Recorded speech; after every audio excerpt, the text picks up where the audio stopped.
Welcome বন্ধুরা। মুভির শুরুতে আমরা একটা বাচ্চা মেয়ে লুসেন্ডাকে দেখতে পাই। লুসেন্ডা এখন স্কুলে ছিল, এখন তাদের টিফিন টাইম চলছিল। কিন্তু সে অন্য বাচ্চাদের মতো খেলাধুলা করছিল না।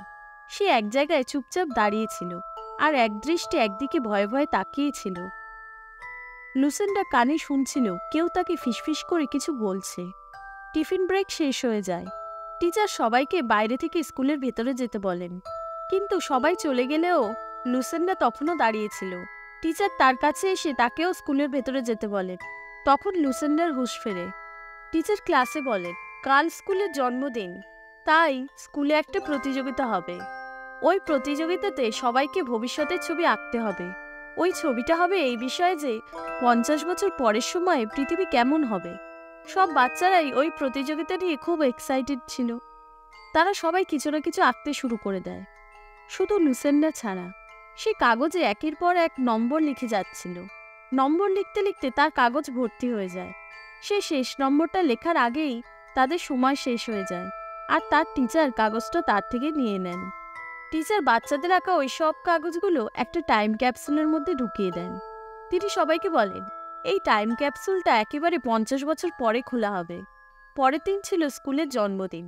ওই দিন ওই টাইম ক্যাপসুলটা স্কুলের সামনে মাটির নিচে পুঁতে ফেলা হয়। টিচার ওই সময় লুসেন্ডাকে দেখেন।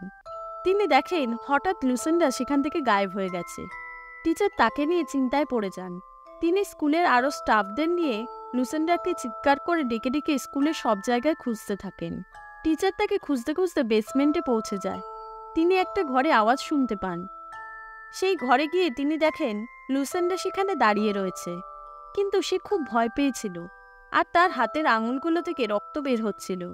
টিচার দরজার দিকে তাকিয়ে দেখতে পান লুসেন্ডা দরজার উপর তার নখ দিয়ে কিছু নম্বর লিখেছে। এই নম্বরগুলো কেউ ফিসফিস করে তার কানের পাশে বলে চলেছে। লুসেন্ডা বুঝতে পারছিল না এসব তার সাথে কি হচ্ছে। সে তার টিচারকে বলে, দয়া করে এই ফিসফিস আওয়াজগুলো বন্ধ করুন। এরপর আমরা 50 বছর পরের দৃশ্য দেখতে পাই। আমরা একজন সায়েন্টিস্টকে দেখতে পাই। তার স্ত্রীর মৃত্যুর পর সে ডিপ্রেশনে চলে গেছিল।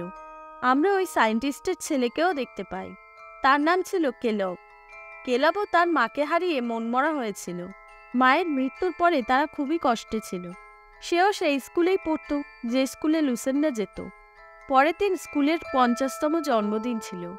ওই দিন ছিল সেই দিন যেদিন স্কুলের 50 বছর আগে মাটির তলায় পুঁতে রাখা টাইম ক্যাপসুলটা সেখান থেকে বের করা হবে। এই কাজের জন্য স্কুলের প্রিন্সিপাল মিস টেলরকে ডাকেন। তিনি লুসেন্ডার টিচার ছিলেন। ওই টাইম ক্যাপসুলের ভেতরের খামগুলো স্কুলের বাচ্চাদের মধ্যে বিলি করা হয়। কেলবও একটা খাম পায়, কিন্তু কেলবের খামে কোনো ড্রয়িং ছিল না। সেখানে শুধু অনেক সংখ্যা লেখা ছিল, কারণ তার কাছে লুসেন্ডার খামটা ছিল। কেলব নম্বরগুলো পড়ছিল। তখন সেও সেই ফিসফিস আওয়াজ শুনতে পায়, যেরকম আওয়াজ লুসেন্ডা শুনত। তার মনে হয় আওয়াজটা অনেক দূর থেকে আসছে। সে যখন আওয়াজটা মন দিয়ে শুনতে যায়, তখন সে আর কিছু শুনতে পায় না। ঘরে ফিরে ওই সায়েন্টিস্ট জন আর তার ছেলে কেলব দুজনে কথা বলছিল। সেই সময় জন লুসেন্ডার লেখা কাগজটা দেখতে পায়। সে ওই কাগজটা দেখে অবাক হয়ে যায়। তার মনে হচ্ছিল এই নম্বরগুলোর নিশ্চয়ই কোনো মানে আছে। সে ওই কাগজটা একদিকে রেখে দেয়। কিছুক্ষণ পরে জন ভুল করে তার গ্লাসটা ওই কাগজের উপর রেখে দেয়। তার ফলে ওই কাগজটার ওপরের কিছু নম্বরের চারিদিকে একটা বৃত্ত হয়ে যায়। সে ওই নম্বরগুলো নিয়ে রিসার্চ করতে শুরু করে। সে জানতে পারে ওই নম্বরগুলো একটা তারিখ। ওই তারিখে বম ব্লাস্ট হয়ে অনেক লোক মারা গেছিল। সে ওই কাগজের নম্বরগুলো আবার দেখতে থাকে। তাতে সে বুঝতে পারে ওই কাগজে সেই নম্বরগুলোই লেখা আছে ওই দিন দুর্ঘটনায় কতজন লোক মারা গেছিল। এইসব দেখে জন হতবাক হয়ে যায়। সে আরও নম্বর বোর্ডে লিখে সেগুলো তদন্ত করতে শুরু করে। খুঁজতে খুঁজতে সে জানতে পারে যে ওই কাগজটায় যত নম্বর লেখা আছে ওই তারিখগুলোতে কোথাও না কোথাও বম ব্লাস্ট, রেল দুর্ঘটনা বা ভূমিকম্প হয়েছে। আর তার পাশে যে নম্বর লেখা ছিল সেটা ছিল ওই দুর্ঘটনায় কতজন মারা গেছে সেই সংখ্যা। লুসেন্ডা যেদিন ওই নম্বরগুলো লিখেছিল, সেই দিন থেকে আজ পর্যন্ত যত ট্র্যাজেডি হয়েছে সবকিছুর তারিখ ওই কাগজে লেখা ছিল। সায়েন্টিস্ট এবার ওই তারিখগুলোকে লাল রং দিয়ে নোট করে আর মৃত্যুর সংখ্যাগুলো নীল রং দিয়ে। কিন্তু এখনও অনেক সংখ্যা সেখানে লেখা ছিল, যেগুলোর সে কারণ বুঝতে পারছিল না। পরের দিন জন তার একজন সহকর্মীর সাথে দেখা করে। সে তাকে লুসেন্ডার লেখা কাগজটার ব্যাপারে সবকিছু বলে। সে তাকে বলে ওই কাগজে যত সংখ্যা আছে সেগুলো সব হয় কোনো দুর্ঘটনার তারিখ, নয়তো ওই দুর্ঘটনায় মারা যাওয়া লোকের সংখ্যা। সে তাকে আরও বলে যে ওই সংখ্যাগুলো পরপর একটা সিরিজে রয়েছে, এতে কালকের তারিখও রয়েছে, যাতে ৮১ জন লোক মরতে চলেছে। কিন্তু জনের সহকর্মীর এইসব কথা বিশ্বাস হচ্ছিল না। সে তাকে বলে এই নাম্বারগুলো হয়তো কোনো একটা কোইন্সিডেন্স। এই কাগজে আরও অনেক নম্বর আছে, সেগুলোর তো কোনো মানে খুঁজে পাওয়া যাচ্ছে না। সে জনকে বলে তুমি নিশ্চিন্তে থাকো, হয়তো তোমার সাথে কেউ মজা করেছে।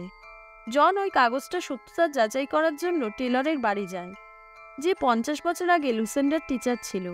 বয়স হওয়ার কারণে মিস টেলরের স্মৃতিশক্তি কমে এসেছিল, কিন্তু অন্যদের থেকে আলাদা থাকা লুসেন্ডার কথা তার মনে ছিল।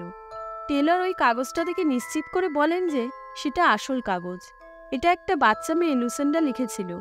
সে জনকে আরও বলে যে যেদিন লুসেন্ডা এই কাগজটা লিখেছিল সেদিন তার সাথে আজব আজব ঘটনা ঘটেছিল। সে তার আশেপাশে অদৃশ্য কাদের যেন ফিসফিস আওয়াজ শুনতে পাচ্ছিল। সে তাকে সেদিন লুসেন্ডার গায়েব হয়ে যাওয়ার ঘটনাটাও খুলে বলে, আর সে তার আঙুল দিয়ে দরজায় কিছু নম্বরও লিখেছিল। জন লুসেন্ডার কাছে গিয়ে এ ব্যাপারে আরও খোঁজ নিতে চাইছিল, কিন্তু টিচার বলেন যে কয়েক বছর আগে একটা অসুখে লুসেন্ডা মারা গেছে। বাইরে বেরিয়ে জন দেখে তার ছেলে কেলব কোনো একজনের সাথে কথা বলছে।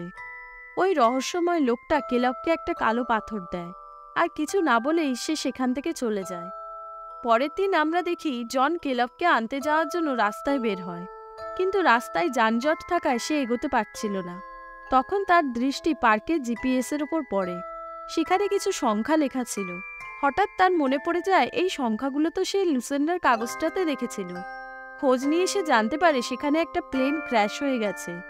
ঘরে এসে টিভি চালিয়ে সে প্লেন দুর্ঘটনার খবরটা জানতে পারে, আর সে শোনে ওই দুর্ঘটনায় ৮১ জন লোক মারা গেছে। অর্থাৎ ওই কাগজটায় আগে থেকেই দুর্ঘটনার তারিখ ও মৃতের সংখ্যা যেটা লেখা ছিল, বাস্তবে সেটাই ঘটেছে।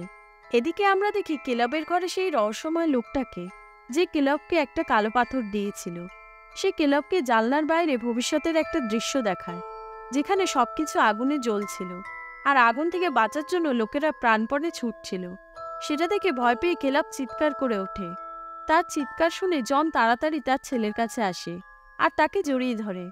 ততক্ষণে ওই লোকটা সেখান থেকে চলে যায়। জন জানলার বাইরে সেই লোকটাকে দেখতে পায়। জন ছুটে সেই লোকটাকে ধরতে যায়, কিন্তু লোকটা সেখান থেকে গায়েব হয়ে যায়। পরের দিন জন লুসেন্ডার ব্যাপারে অনেক খোঁজ খবর করে তার মেয়ের কাছে পৌঁছে যায়। লুসেন্ডার মেয়ের নাম ছিল ডিয়েনা। জন ডিয়েনাকে তার মায়ের লেখা কাগজটার ব্যাপারে বলে, যার ভবিষ্যৎবাণী সত্যি হচ্ছিল। জন আরও বলে আজ থেকে দিন দিন পরেও একটা অ্যাক্সিডেন্ট হতে চলেছে, তাতে ৩৩ জন লোক মারা যাবে। জন তাকে বলে ওইসব লোকেদের বাঁচানোর জন্য আমার তোমার সাহায্যের প্রয়োজন। কিন্তু ডিয়েনার জনের কোনো কথাই বিশ্বাস হয় না। এইসব কথা তার অবাস্তব বলে মনে হচ্ছিল, তাই ডিয়েনা তার মেয়েকে নিয়ে সেখান থেকে চলে যায়। ঘরে ফিরে জন টিভিতে একটা খবর শোনে, যাতে পরের দিন আতঙ্কি হামলার কথা বলা হচ্ছিল। জন ওই কাগজটার সংখ্যাগুলো ব্যবহার করে জিপিএস কোড বানায়, আর পুলিশকে খবর দেয় যে কোন স্টেশনে আতঙ্কি হামলা হতে চলেছে। সে পুলিশদের সাথে ওই স্টেশনেও যায়। সেখানে গিয়ে সে একটা লোককে দেখতে পায়। তার মনে হচ্ছিল ওই লোকটাই আতঙ্কবাদী, কিন্তু আসলে ওই লোকটা একটা ছোটখাটো চোর ছিল। এই সময় সে লক্ষ্য করে অন্য একটা ট্রেন তার রেলের ট্র্যাক পরিবর্তন করছে। তার ফলে ওই ট্রেনটা অন্য একটা ট্রেনের সাথে ধাক্কা খায়। সঙ্গে সঙ্গে লোকেদের মধ্যে ত্রাসের সৃষ্টি হয়, আর তারা হুড়মুড় করে ট্রেন থেকে নামতে থাকে। আর ওই ট্রেন দুর্ঘটনায় অনেক লোক মারা যায়। তাতে প্রমাণ হয়ে যায় যে লুসেন্ডার এই ভবিষ্যৎবাণীও সত্যি ছিল। যারা যারা বেঁচে ছিল তাদের মধ্যে জনও ছিল। জন বাড়ি ফিরে দেখে লুসেন্ডার মেয়ে ডিয়েনা তার জন্য অপেক্ষা করছে। সে তাকে বলে এই কাগজে শেষ যে নম্বরটা আছে সেটা আজ থেকে কয়েকদিন পরের। ডিয়েনা বলে লুসেন্ডা মাঝে মাঝেই বলতো ওই তারিখে আমি মারা যাব। সে জনকে বলে আমার মা সবসময় লোকেদের মৃত্যুর তারিখ বলতো, তাই আমি তাকে পছন্দ করতাম না। এখন ডিয়েনা জনকে সেই ঘরে নিয়ে যায় যেখানে লুসেন্ডা একটা সময় সবার থেকে লুকিয়ে আলাদা থাকতে চাইতো। সেখানে গিয়ে তারা ওই কাগজটার শেষ সংখ্যাগুলো দেখে। সেখানে দুবার উল্টো ই ই লেখা ছিল। তাদের মনে হচ্ছিল সেটা লুসেন্ডার টাইটেলের লেটার। তারা যখন ওই ঘরটার ভেতরে গিয়ে খোঁজাখুঁজি করে, তারা জানতে পারে ওই দুটোই এভরিওয়ানের চিহ্ন ছিল, অর্থাৎ ওই দিনে সবাই মারা যাবে। জন সেখানে সেই রহস্যময় কালো পাথর পায়, যেরকম পাথর ওই অচেনা লোকটা কেলবকেও দিয়ে গিয়েছিল। এদিকে বাইরে গাড়ির মধ্যে কেলব আর ডিয়েনার মেয়ে ছিল। সেখানে সেই অচেনা লোকগুলো আসে, যে ক্লাবের কাছে আগেও এসেছিল। সে বাচ্চাদের এসে বলে, তোমরা আমাদের কাছে চলে আসো। তাদের আওয়াজ সেই রকমই ছিল যাদের আওয়াজ লুসেন্ডা শুনতে পেত। ক্লাবও আগে সেই আওয়াজ শুনেছিল। ক্লাব তাদের কাছে যায় না, সে বুদ্ধি করে গাড়ির হর্নটা বাজায়। তাতে ডিয়েনা আর জন বুঝতে পারে বাইরে কোনো গন্ডগোল হয়েছে। তারা ছুটে বাইরে আসে, কিন্তু ততক্ষণে ওই লোকগুলো সেখান থেকে চলে গেছিল। জন দূর থেকে তাদের মধ্যে একজনকে দেখতে পায়। জন তার পেছনে ছুটে যায় আর তাকে জিজ্ঞাসা করে, তোমরা কি চাও? তখন ওই লোকটা তার দিকে ফিরে মুখ খোলে। তার মুখের ভেতর থেকে জোরালো আলো বের হচ্ছিল। ওই আলোটা নিভে যেতেই সেই লোকটা সেখান থেকে অদৃশ্য হয়ে যায়। তারপর তারা সবাই জনের ঘরে যায়। ডিয়েনা কাঁদছিল, কারণ তার বিশ্বাস ছিল লুসেন্ডার ভবিষ্যৎবাণী সত্যি হবেই। লুসেন্ডার কথা অনুযায়ী আর মাত্র একদিন পরেই সবাই মারা যাবে, আর আজকের রাতই ছিল তাদের জীবনের শেষ রাত। এরপর ডিয়েনার মেয়ে একটা ড্রয়িং করে।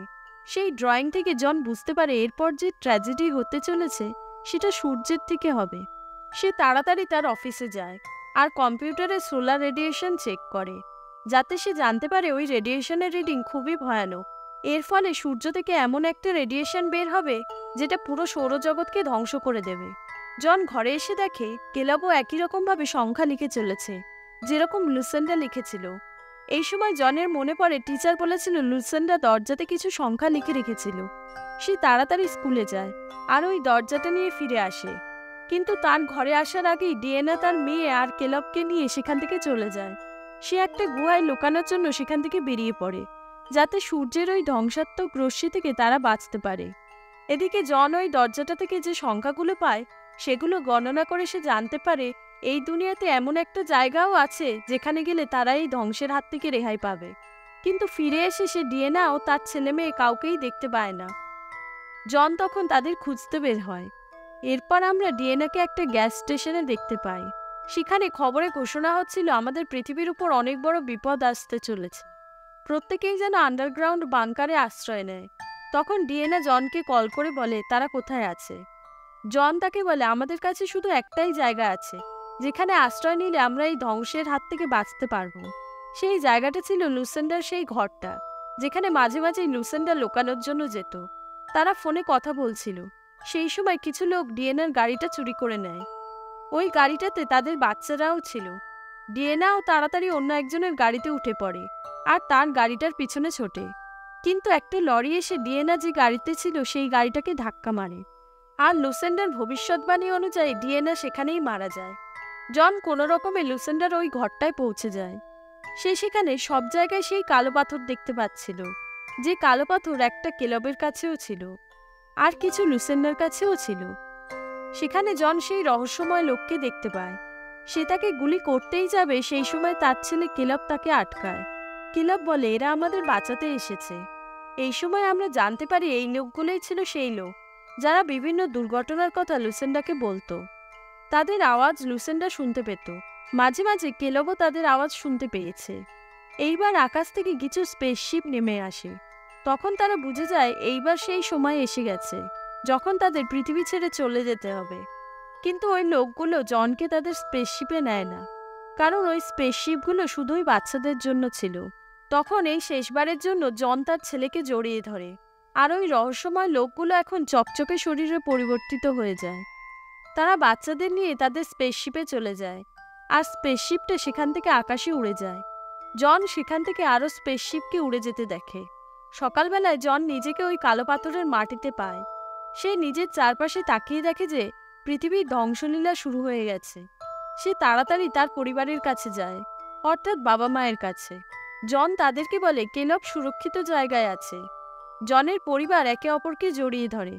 তারপর আমরা দেখি সূর্যের রেডিয়েশন পুরো দুনিয়াকে ধ্বংস করে দিচ্ছে। মুভির শেষ দৃশ্যে আমরা দেখি ওই স্পেসশিপ বাচ্চাদের একটা সুরক্ষিত জায়গায় নামিয়ে দেয়। সেই জায়গাটা ছিল খুবই সুন্দর, স্বর্গের মতো। কিন্তু ওই রহস্যময় লোকেদের ব্যাপারে কিছু জানা যায় না। হয়তো তারা এলিয়ান।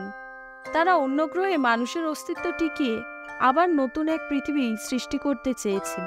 আর এখানেই এই সুন্দর মুভিটি শেষ হয়ে যায়। বন্ধুরা, মুভিটি আপনাদের কেমন লাগলো অবশ্যই কমেন্ট করে জানাবেন। এরকম আরও মুভি এক্সপ্লেনেশন নিয়ে আমি খুব শীঘ্রই হাজির হব। ধন্যবাদ।